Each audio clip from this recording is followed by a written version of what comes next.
बिस्मिल्लाहिर्रहमानिर्रहीम। अस्सलाम वालेकुम। कुकिंग एंड ब्यूटी विद तैनियत में आपको वेलकम कहती हूँ। आज हम एक बहुत ही मजे की सब्जी बना रहे हैं, वो है चुकंदर के पत्ते।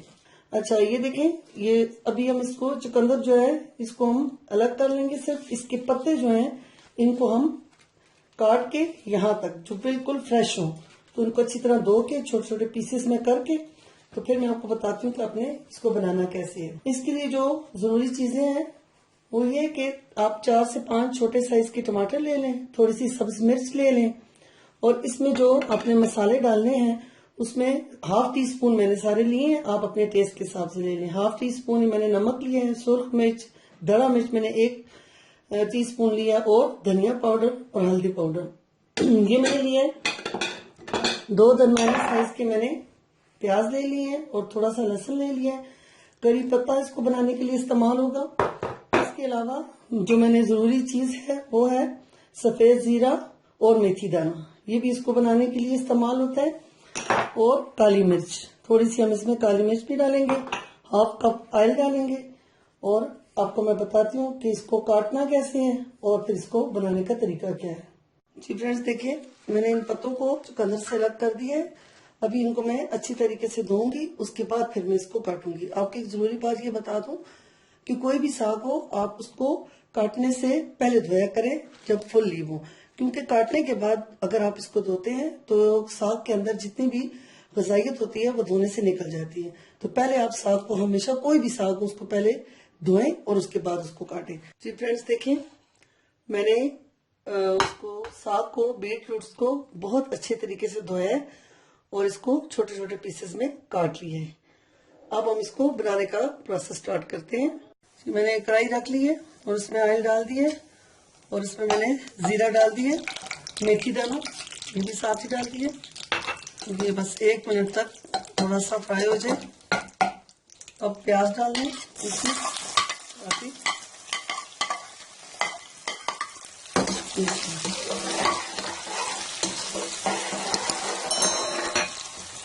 कड़ी पत्ता, हल्का सा ये प्याज ब्राउन हो तो फिर मैं इसमें लहसुन डालूंगी। जी प्याज जो हमारा ब्राउन हो चुका है, अब इसमें हम लहसुन डाल देते हैं। अब इसको 1 मिनट तक फ्राई करते हैं। साथ ही इसमें जो मसाले मैंने आपको बताए थे वो डाल देते हैं। थोड़ा सा ये भुन जाए मसाले तो फिर हम इसमें अपना साग डाल देते हैं, चुकंदर का साग।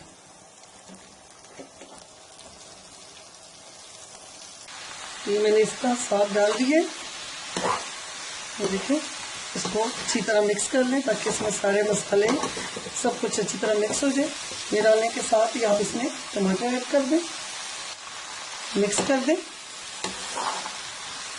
5 मिनट तक ढक्कन देके रख दें। फिर उसके बाद हमने इसके अंदर से टमाटर का पानी भी खुश्क हो जाए और ये थोड़ा सा अपना पानी जो इसका छोड़ता है वो भी खुश्क हो जाए, तो फिर हम इसको भून लेंगे।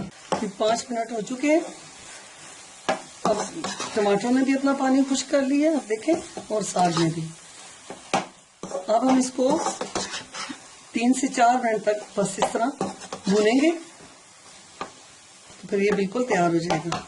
इस वक्त इसमें आप सब्ज मिर्च भी डाल दें और इसको 3 से 4 मिनट तक मीडियम आंच पे भून लें।